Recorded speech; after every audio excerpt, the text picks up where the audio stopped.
Welcome to G Fun Facts Online, where today we're diving into a seismic shift happening right under the bright lights of Saturday Night Football, the very foundation of American college sports. An idea held sacred for over a century is gone. We're talking about the death of amateurism. For decades, the story was simple. College athletes were students first, athletes second, and they definitely didn't get paid. This wasn't just a tradition. It was a rule strictly enforced by the National Collegiate Athletic Association, or NCAA. In fact, the whole concept of the student athlete was created back in the 1950s, partly to protect universities from having to pay workers' compensation if a player got injured. But that carefully built wall has crumbled. How did a multi-billion-dollar industry built on free labor finally get forced to pay up? It started with a legal tsunami. The first major crack appeared with a lawsuit from former UCLA basketball star Ed O'Bannon. He challenged the NCAA's right to use his face in video games without paying him a dime. This case opened the public's eyes. But the knockout blow came in 2021 with a unanimous Supreme Court decision in a case called NCAA versus Alston. The court ruled that the NCAA's limits on what athletes could receive for education-related benefits were illegal. Justice Brett Kavanaugh didn't mince words, writing that the NCAA's business model would be flatly illegal in almost any other industry in America. The floodgates were officially open. On July 1, 2021, the era of name, image, and likeness, or NIL, was born. For the first time ever, college athletes could legally make money from their personal brand. This means endorsement deals with local businesses or giant national brands. It means getting paid for sponsored posts on social media. It means selling autographs and making paid appearances. The impact was instant and huge. Star players like Colorado's quarterback Shedeur Sanders suddenly had NIL deals worth millions. LSU gymnast Livy Dunn became a millionaire through her endorsements. The entire NIL market is now projected to be worth over $1.6 billion a year. With this new gold rush came a new type of organization, the NIL Collective.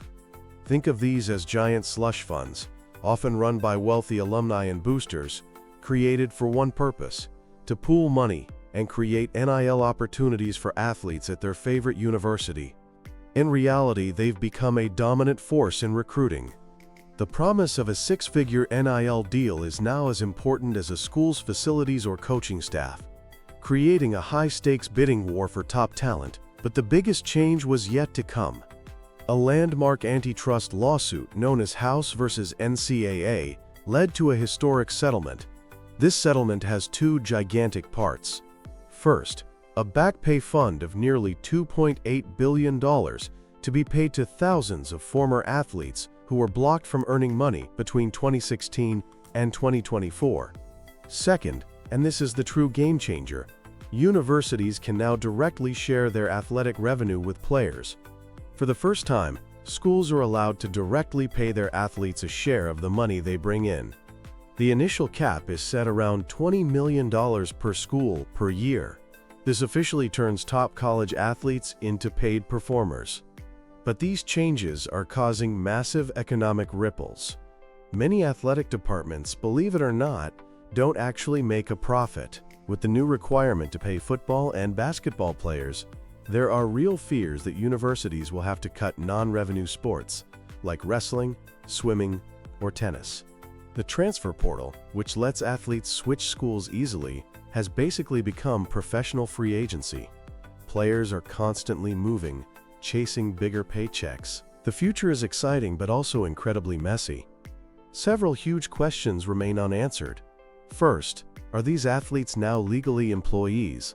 If they are, that could lead to unionization and collective bargaining, just like in the pros. Second, the current system is like the Wild West, with different rules in every state. Many are calling for Congress to step in and create a single, national set of regulations. And finally, there's the issue of gender equity. Title IX law requires schools to provide equal opportunities for male and female athletes. If football players are getting the bulk of the new revenue-sharing money, how will universities ensure they're also paying their female athletes fairly? The era of amateurism is over. A new professionalized model has taken its place, one that finally acknowledges the incredible value athletes bring to their universities. It's an age of empowerment and opportunity for players, but it's also a chaotic new frontier, with complex challenges that will define the future of college sports for generations to come.